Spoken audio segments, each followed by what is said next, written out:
Hi, everyone. My name is divorce attorney Christopher Bruce with the Bruce Law Firm, and today I have the absolute pleasure of being joined by Lane Crall. She's a certified divorce coach in the Jupiter, Florida area, but seeing clients remotely throughout the country. And today our topic, I think, is a great one. It's what's now, how to get excited about life after the divorce. So Lane, thanks for taking the time out of your practice in life to be here today. And I guess before we really dive into it, maybe just give people a little background about you and how you came to do this, and we'll get into the questions. Well, good morning. Thanks so much for having me. Yes, my background's in human resources, actually on the corporate side. So I worked in a world headquarters in Dallas for many years, managing their HR department and doing their employee coaching and counseling and training and development. Really found that a lot of people are bringing things from their home life to the workplace, and it's affecting their performance, obviously. So I did that for many years, absolutely loved it. My master's in human resources as well. And then when I went through my own divorce several years later, I realized there's got to be a better way. There's got to be a way to help other women specifically go through this process and really have a less bumpy road, have a smoother road to go through, and help warn them and prepare and protect them. So my why really is, after going through my certification and becoming a certified divorce coach, my why and purpose is to help serve them with giving them a lifeline for all those people who are traveling behind me, and help raise them up so that they're in a better place for their life. So that's when we met in person recently. Your passion for all of that really came through, and it's just I think for the both of us, getting people to that next step in their life and getting them excited and about everything that they have ahead. It's a really fun way to work. And I guess before we get into how to move on from a divorce, Lane, if you don't mind, just maybe explaining from your professional experience and any other experience, just how being in a long-term or maybe even in a short-term toxic or tough relationship can affect a person. Absolutely. Being in any kind of toxic or unhealthy relationship really takes a toll on your body, mentally, emotionally, and also physically on your well-being. There's so many clients that I've seen that have the emotional and verbal abuse that often comes with, if not physical, comes with some sort of toxic relationship. And you may not see the bruises, but those are long-lasting scars for them as well. I have so many clients that have really emerged as a different person. And so when they look back to who they used to be and who they are and who they've become accustomed to being in this new role with their spouse, who perhaps is a dominant personality and a more powerful person, and then the woman, although she's strong, has to take that peacekeeping role, and she unfortunately relegates herself to being a doormat. And what happens, unfortunately, is that it becomes a power play between the dominant personality and the one keeping the peace. And not only does that take a toll on your self-confidence, your self-worth, that obviously goes in the toilet, but that has physical manifestations too on the soma, on the body. So we talk a lot about the somatic divorce process and how the vagus nerve that runs from your brain down to your gut has immediate implications on your digestive health. It's no coincidence that many of my clients do complain of ailments that are digestive and are currently going to doctors and trying to figure out what's wrong with them, quote. And really, it's a lot of stress and anxiety and problems that are stemming from that toxic relationship. So it is critical for whether it be a female or a male, whoever is living in that toxic environment, to take an assessment of that and surround yourself with a tribe of people who can lift you up and out of that situation, because it's taking a toll on you mentally, emotionally, and physically. And it certainly does. And I think we were talking about it offline. I mean, some of the clients, I think we both met with, they have these undefinable sometimes conditions and fibromyalgia, things like that. And to me, I truly believe it comes from the stress and reactions their body has to basically living in a perpetual state of crisis. And it's they say, what should he do? And I might say, well, get a divorce. But really, truly, separating yourself from these toxic people can really improve your health. It doesn't mean you have to Yes. get divorced to do it. It's just the effect it has on your body can't be ignored here. And Very true. at least a lot of my clients, for them, when they're at the point of where they're thinking about leaving, a hard relationship, especially one that they've been in, sometimes for several decades, it's just overwhelming to them. And I know we're going to get into, some really good advice here, but for those people that feel like that, they're thinking, I'm not happy in my relationship. I know it's not right for me. I do want to move on, but where do I start with all of this? What do you think is if they're going to do anything, the first thing that people who feel this way should be doing? That's a great question. I get asked that quite a lot. And actually, I think there's four specific things you can do as a key to successful recovery. The first thing really is your mindset. You got to get in your headspace. You've got to figure out what's driving your emotions, your feelings, perhaps give voice to those with journaling. Figure out that, because you've got to keep those in the back seat. You can't have your emotions and feelings driving your decision making or driving your behavioral choices. So that is first and foremost, how to get in your mindset, how to develop the right plan to make sure that you're using sound judgment in decision making. That is important and very just critical to be able to move to the next step. Along with that, I'd say my number two is deservability. That goes hand in hand. And deservability is really the idea that you create your future in your life based on what you believe you deserve.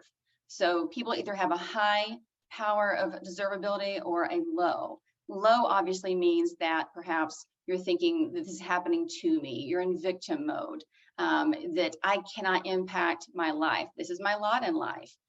You're giving up your power. These are self-sabotaging, limiting beliefs that won't get you where you want to be.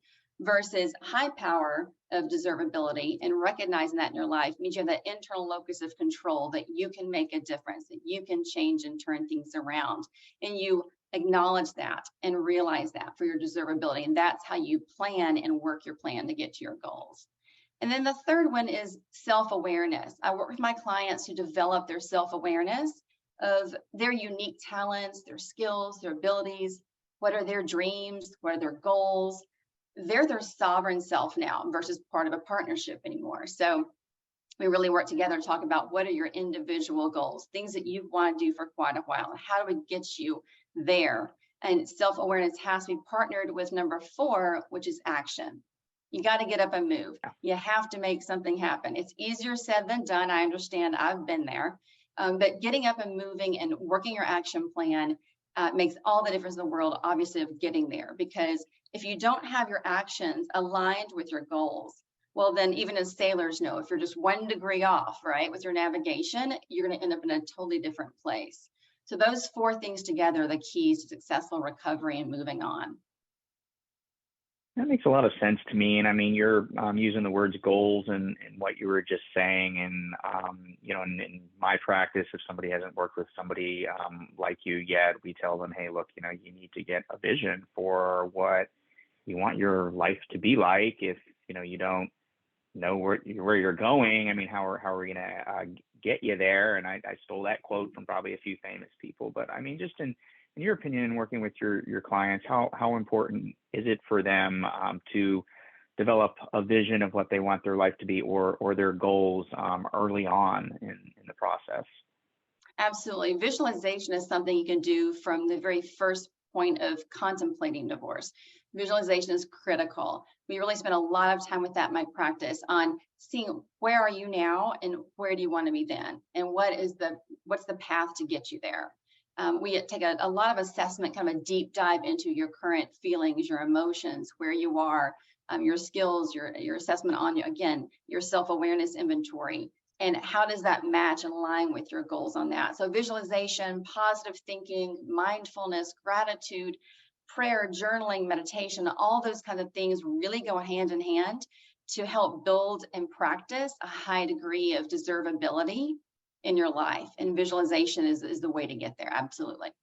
So Lane, when it comes to my clients, at least, as they are doing this vision planning for the next stage of their life, it's something that we actually work with them on in our law practice usually about a month into their case after the initial hoopla filing for divorce is over and most of their documents have been gathered. At least in Florida, there's a little bit of a almost like a lull. And instead of just telling our clients, we'll talk to you next month or when a problem happens, we try to work with them on, planning out what do they want their life to be like. And some of them, maybe they've been working with a coach for a while or really have answers to those questions already. But for some of them, it's kind of overwhelming. They just want to spend a day feeling like they're not walking on eggshells or to where they Right. can just breathe. And they tell us, how do you want me to develop a vision? And, our lawyers are trained to tell them, hey, look, like maybe just find something, one thing that you can start doing, stop doing, and keep doing. And Mhm. that'll at least help you change three things, and maybe help you crystallize what you really want that next stage of your life to be. Um, but that's real big picture. But there's also the nuts and bolts part of the divorce. Somebody is, like you said, they're going to be a sovereign self. They're not part of a partnership. They're going to be, in some cases, living apart from their husband soon, if not already. So, for the practical piece of the divorce, which I know you help your clients with too, um, what are the things they should be thinking about and starting to get a feel for, as they move to the next step in their life?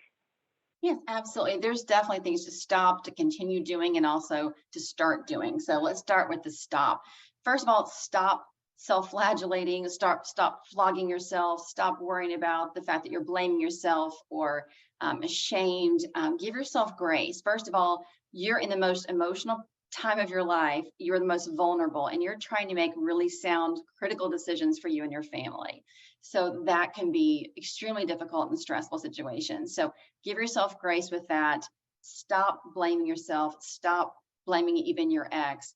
And there's much work that you can do on that again to kind of process those feelings, to process the grieving and the loss, because it's not just loss of a spouse or loss of family. It is loss of your lifestyle, loss certainly of finances.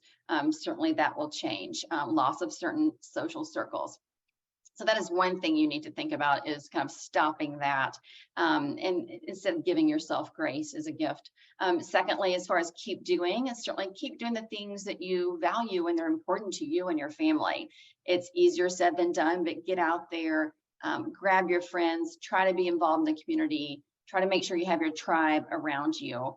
Make sure you're involved with your kids and their soccer games and things they have going on in their lives. They're looking to you for cues of resilience. So you need to show up as your best self. That is one thing that's really important. And I do work with my clients on the best self and how is that defined for them? What are their values? How does that look like when they're showing up for their kids? How they talk about their ex or soon to be ex in front of their children, and how does that manifest itself during the day. So we talk a lot about being present, showing up, putting one foot in front of the other, and continuing on with things that are important to you. Also, as far as starting, there's kind of two things. One, start, it's forgiveness. Again, you've got to forgive yourself for whatever you're blaming yourself for, whether it's I could have been better as a communicator, I could have been more grateful and more appreciative, or whatever it is that you've got to start by forgiving yourself first in order to then give forgiveness to the other person. Now, forgiveness does not mean forgetting. So you're not exonerating the Yeah. person for what happened at all, but it is the best gift you give yourself. It is not for the other person. So that is a key learning for my clients is forgiveness is a gift you give yourself. Make sure you work on that because otherwise that toxicity builds up and you will not be able to move forward. You'll be stuck still in your divorce story. There's a saying you probably heard from Nelson Mandela who says that if you hold on to those grudges and you have resentment, you don't forgive. It's like drinking poison and expecting the other person to die. It's not going to happen. You yourself are internalizing that toxicity. And as we discussed earlier, that has huge ramifications on your physical well-being and your mental and your emotional well-being. So start doing that, start practicing that, and then also start doing things that you love that bring you joy in your life. That is extremely important. Perhaps you put things in the back burner for quite a while. If that's the case, then you need to go ahead and bring those things back out again, whether it's art or nature, doing things such as going to museums or reading some books and spending some self-care time is absolutely critical to feeling your best, being your best, again, especially if you have children. That all sounds like great advice, and I think I might steal the Nelson Mandela quote and apply it in Good what one. we do. Mhm. One of the things I really want to hear your take on is, um, at least from my point of view of the whole divorce process, if somebody's going to go through it, ideally it gives them a better life, one that they can be excited about and happy about, and wake up every day and just be excited about what's next, because it is possible to live life like that, at least a majority of the time. And for the clients of yours who you feel like are having a hard time being able to get excited, or maybe for those in really hard relationships, visualize one day having the ability to feel like that. Do you have any particular tips for them? Yes, one of the most fun things I do with my clients, we make storyboards or vision boards. So you may have seen this before, like an ad campaign, marketing teams. We do the same kind of thing with them to visualize and depict exactly where they see themselves in the future. What is their dangling carrot right there? So we come up with pictures and do a collage of pictures, photos, images, maybe mottos, verses, even fabric swatches and colors. We do things to really help them understand visually what it is they're working for their goal, and always keeping that really top of mind and in the forefront of their mind. So that is important, to always think about what they're craving and ask them, what are they craving? What are they missing in their life? And we make sure that is absolutely part of that story. And then having that kind of story helps you build your action plan to reach that. And that goes back to that self-awareness piece we talked about, because then we talk about, okay, what are the bridges to help you get there? What are the potential stumbling blocks, roadblocks, and barriers that will keep you from getting there? So it really kind of launches a big, good overall discussion where you take a deep dive into their goals, what they want. If they keep that top of mind with their visual storyboard, that really seems to help them get excited and motivated, and to do that post-divorce recovery and to be successful. Because the one thing that I see that's a commonality across everyone that's successful to move forward in their divorce and to move forward with their transition to their new life and creating their best chapter, the one thing happens actually be that women who decide, or men decide, that unique is, let me try again, that divorce is a unique opportunity to totally reboot and reinvent yourself. So by having that opportunity to think about it differently, you wouldn't wish a divorce on anyone, certainly, but sometimes those things have to fall apart in order for something better to fall together. And that is exactly kind of what we do, is we rebuild, we put those pieces of the puzzle back together according to their storyboard, and those that can reboot and reinvent and realize it's a unique do-over opportunity that you don't get much in life, especially maybe if you're in your 40s or 50s or 60s. So people who see that and can capitalize on that can launch into a better life. That is, I think, a great explanation. And, I hope more people, as they're going through the divorce, can take the time, whether it's through you or at least somehow, to do that stuff, so they can turn, really do the groundwork to get to a more positive, happy place. That's the whole point to this. And one thing I wanted to ask you, because at least for me, I've heard of divorce coaches, that being out there, I've spoken to one or two in my time doing this, but at least down in the South Florida area, I think there's a lot of people that aren't exactly clear on, what does a divorce coach do? Is it different than a lawyer? How does it different or complement what their therapist might do? And maybe just talk a little bit about that for a few minutes. Help demystify what it is you do. Maybe talk about how you practically help your clients. Sure. Yeah. Being a divorce coach really is, I'm their thinking partner. I'm someone who's not going to advise them. I'm their coach. I'm the thinking partner. I'm someone where they stay in the driver's seat the whole time. I'm just there to help illuminate those paths, explore the different paths with them, all the different kind of routes they can take, and see which decision may make more sense for them. But I walk through that with them. They're the decision maker. So I'm not an advisor. I'm not going to counsel them. I stay in my lane. I'm certainly not a lawyer. I'm certainly not a licensed therapist dealing with addictions or diagnoses or things. So I stay in my lane where it's coaching, very different. I also do resources and referrals to experts. There are many times we need those CDFAs, which are the Certified Divorce Financial Analysts, or we need the CDLPs, which are the Certified Divorce Lending Professionals, to help you pre-plan things about, should I keep the house? Should I ask for the house? Would I even qualify to refinance on my own?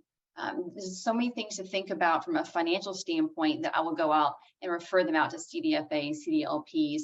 There's even realtors now that are specializing in divorce and divorce experts. So it's very interesting. There's things like that that absolutely you need as part of your team. But also I've been asked for other kinds of people, right? Like health and wellness coaches and trainers and yoga instructors or mediators, of course, in your industry. So there are plenty of people that are great experts to have on their team. And it's important for each person going through this divorce to understand that everybody does have a specific role to play. And there's no need to struggle alone and try to figure this out by yourself. There's too many great resources here, whether it be South Florida or coast to coast, that we can reach and have you meet with to get through this. So that is another thing that I do, is the expert referrals. I also do things such as, again, tamping down the emotions, whether it be contemplating the divorce or high conflict divorce, things that perhaps are at the mediation table, or hopefully not, but maybe going towards trial. So I try to help with decreasing and de-escalating the conflict and making sure that we have logic and reasoning prevail as much as possible. So when people come to you as an attorney, they have, or you have, a more credible client, and they have a better understanding of what they're asking you for and a better interaction with you. They're prepared for your meetings, for your all kinds of meetings, trial, mediation, anything in between, but for a collaborative divorce, working with their soon-to-be ex-husband, perhaps. We do a lot of scripting, role plays, exercises on communication. I will help script out conversations to have with the kids or to have with the spouse. We'll do things reverse role play, where they play the spouse and I'll play the individual client. So we actually do things that are mental exercises to help them get where they need to be. So by the time they're having that conversation or laying those boundaries for relationships, that they feel they're getting their point across without being shut down, especially if they're in a toxic relationship where they're used to shutting down to keep the peace and they're used to having someone dominate over them. So those are the kind of things that we can do as a coach to kind of propel someone forward through their divorce, get them as quickly and efficiently as possible to the other side. Right. And for the people out there that are listening to this and they're like, I like what this Lane is saying, sounds like somebody that could really help me.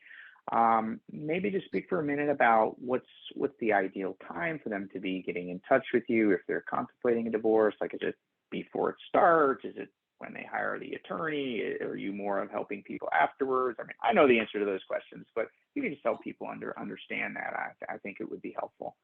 Sure. Yeah. I have clients that are in all stages of the process along the entire continuum. So if you're contemplating a divorce, absolutely, I think it's a great thing to have a first phone call be to a coach, because it is important to look at all of your resources, all the experts you can utilize to think through things and not just have a reaction or a knee-jerk reaction, but have an intentional planned response.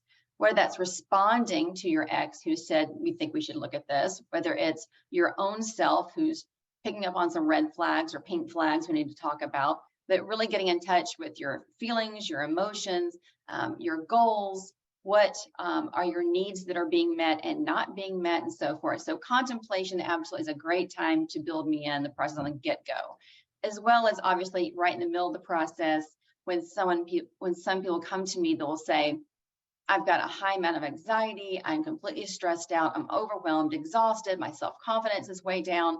My soon-to-be ex is absolutely just really making it very difficult for me in my life with my kids, and I need some extra help. Or the attorney will call me and say, I need some extra help with this client. She needs more than what I can give her right now. as far as the coaching and so forth. And it's important to have those emotions in the back seat where they belong. So I'll spend time with people during the process of actually the negotiation. There's a lot of great exercise and role plays and introspective work that we can do, again, to try to help keep it out of the courts, right? I mean, it's a lose-lose for everyone when someone goes to trial. So my job is to try to de-escalate that conflict, because really it's important and for people to understand that it's too costly not to have a coach. So by having it where you can avoid court costs and avoid the fact that someone else is determining for you your outcome, that's something you don't want to do. You don't want to give away your power. So you don't want to have a judge determine for you and your family critical decisions when you yourself have to abide by a court order, for instance, instead of having it go backwards and play backwards the tape. And you could have at certain points along the process partner together with your attorney or mediator, whoever, to de-escalate things with your spouse and to not end up spending the kids' 529 plan money on more court costs fighting over the furniture, for instance. So by doing that, I kind of let my my clients have two different stories I like to tell them. One, you've probably heard about the orange, right? A typical 50-50 arrangement. You're splitting an orange. You get half the orange, I get the half of the orange. We split it in half. Well, but I really wanted just the peeling and you just wanted the juice. So we both lost an opportunity. It's a missed opportunity to get exactly what we both wanted, but we did just the basic 50-50 because we didn't really have our power. We didn't have input. We didn't work appropriately with our attorney to explain our needs, explain our wants, and to get in touch with those before the process. Because an attorney can also only do what you're giving them as far as the information and your needs. So that is one thing. But I also use a metaphor of a restaurant. So I tell my clients, okay, let's say you want to go to an Italian restaurant and you really want chicken parm tonight, but someone else has chosen the restaurant. So you look at the menu. Don't really see much on there that you're interested in. There's not a whole lot of options, but you could probably live with like a basic grilled chicken sandwich. It will work. Not excited about it, but it works for me. The main thing is, I don't want mushrooms. I don't want mayonnaise. Just as long as that doesn't, present itself on the plate, I'm good. Well, unfortunately, then someone else is making your decisions. You're going to trial, the court's deciding what you're doing, the judge has stamped it. Server comes out, and guess what's on your plate? You got a big burger slathered with mushrooms and mayonnaise. And you look at it and you're like, what? Seriously? I can't deal with this. I can't eat this. This is impossible. So you've given up your power of choice. Even if it's the least of the bad options, you could have had choice. So people need to understand, as clients, they've got to work in collaboration with their attorneys or their CDFAs and their CDLPs and the divorce coaches to really make sure you are not in that situation. Don't let that happen to you. That, I think, is very wise advice. And a couple of great metaphors that I also, I haven't heard about the orange in the restaurants. I might have to start that in our firm here. So Lane, for the people that are listening to this and they're like, hey, I think this Lane could really help me, maybe just tell everybody how to get in touch. I mean, if, especially if they're not in beautiful South Florida, how does it work? That way they know how to find you and hopefully work with you so you can help them through their divorce. Sure. Yes, absolutely. I do visit with clients, obviously here in person in South Florida, but the beauty of Zoom is that I'm able to reach people coast to coast. So I've got clients in large cities or small towns across America, and I work with them obviously the same way to make sure that I'm actually giving them a safe environment to help promote their health and their well-being. Really on a Zoom call, it's easier to do that with accessibility, privacy, and flexibility. So I'm able to meet them wherever and whenever they need to.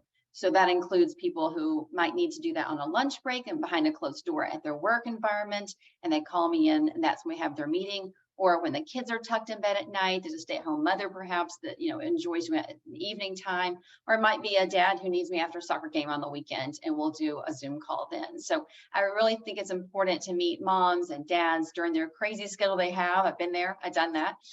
So I understand that it makes sense to meet them when they need it, right? When they need it most. And sometimes it's one of those more urgent calls, and that's okay. We can do that too. So Zoom enables us to do that and prepare and protect people throughout the whole process. Again, my sweet spot really is that part to really help them with that post-divorce recovery and transition to new life.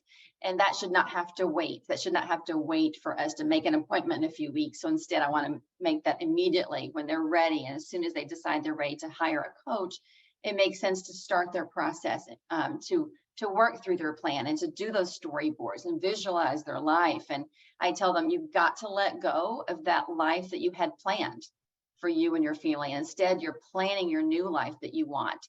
So together we absolutely can plan that and create that beautiful new future for you.